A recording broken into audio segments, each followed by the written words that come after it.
करना social media के माध्यम से, विभिन्न माध्यमों से शुरू किया कि इसमें बलात्कार और गैंगरेप की बात, और इसको दो जातीय संघर्ष बनाने की कोशिश की और विभिन्न जातियों से इसको जोड़ा गया।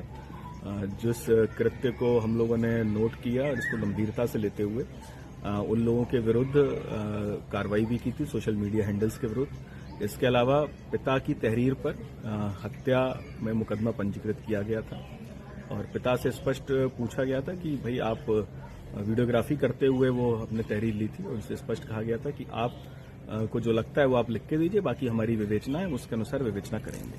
तो पिता की तहरीर पर मुकदमा पंजीकृत हुआ। उसमें जो आरोपी लड़का था उसको तत्काल प्रभाव से गिरफ्तार करके जेल भेजा गया 302 में।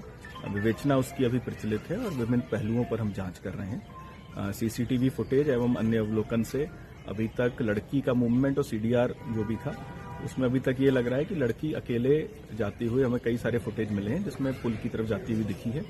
और हम विभिन्न पहलुओं पर जांच कर रहे हैं और मृत्यु के कारण हत्या है या आत्महत्या है, सभी पहलुओं पर हम जांच कर रहे हैं। एक बात स्पष्ट है कि किसी भी प्रकार का यौनाचार नहीं हुआ है, कोई भी सेक्सुअल हैरेसमेंट नहीं हुआ है, क्योंकि पोस्टमार्टम रिपोर्ट में किसी भी तरह की इस तरह की बात नहीं है। कोई भी इंजरी नहीं है मृतका के शरीर पर, केवल डूबने से मृत्यु होना पोस्टमार्टम रिपोर्ट में आया है। तो इस तरह के भ्रामक तथ्य लगातार प्रसारित किए जा रहे थे कुछ लोगों के द्वारा। उसी के क्रम में समाजवादी पार्टी का एक डेलीगेशन था।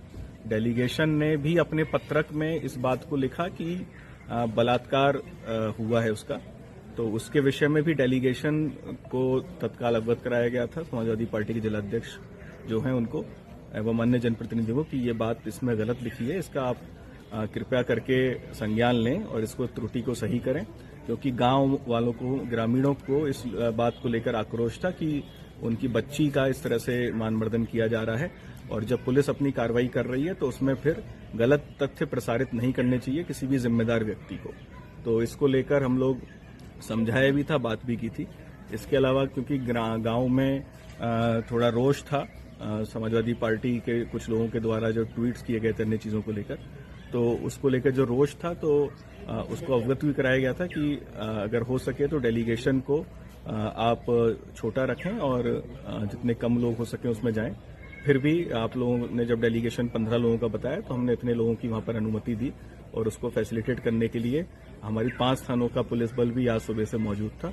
लेकिन जानबूझकर माहौल खराब करने के उद्देश्य से डेलीगेशन के साथ 250 अन्य लोग भी वहां पर मौके पर पहुंचे जो कि शरारती प्रवृत्ति के थे और उनके द्वारा वहां पर डिस्टरबेंस का माहौल क्रिएट किया गया, जिसमें पथराव उनके द्वारा किया गया एवं अन्य कई चीजें की गई, मारपीट किया गया और इसमें हमारे पुलिसकर्मी भी घायल हुए हैं, कई ग्रामीण भी इसमें घायल हुए हैं। तो इस घटना को बहुत गंभीरता से लिया गया है और इसमें जो दोषी हैं उनके विरुद्ध हम लोग मुकदमा पंजीकृत कर रहे हैं।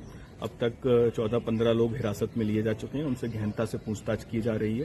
हिरासत में लिए हुए कुछ लोगों के नाम विघ्नाथ यादव, लाल बाबू यादव, सुभाष यादव, मोहम्मद इरफान, सितांशु गोंड ये हैं। इसके अलावा कुछ अन्य लोग भी हिरासत में हैं। तो अभी हम लोग गहनता से सभी जांच कर रहे हैं। फुटेज हमारे पास बहुत सारे उपलब्ध हैं, फुटेज से भी हम लोग चिन्हित कर रहे हैं, क्योंकि ये जानबूझ के इस तरह का शरारत भरा कृत्य किया गया था। डेलीगेशन को स्पष्ट बताया गया था, मेरे द्वारा स्वयं बताया गया था कि माहौल गांव में टेंस है, फिर भी हम सुरक्षा व्यवस्था रखते हुए आपको डेलीगेशन को हम लोग अलाउ कर रहे हैं। लेकिन अन्य कोई आप भीड़ लेके ना जाएं। लेकिन फिर भी डेलीगेशन के द्वारा 250 लोगों को ले जाकर माहौल बिगाड़ने का प्रयास किया गया, जो कि बहुत ही गलत था और इस तरह का कृत्य बर्दाश्त नहीं किया जाएगा। जो भी होगा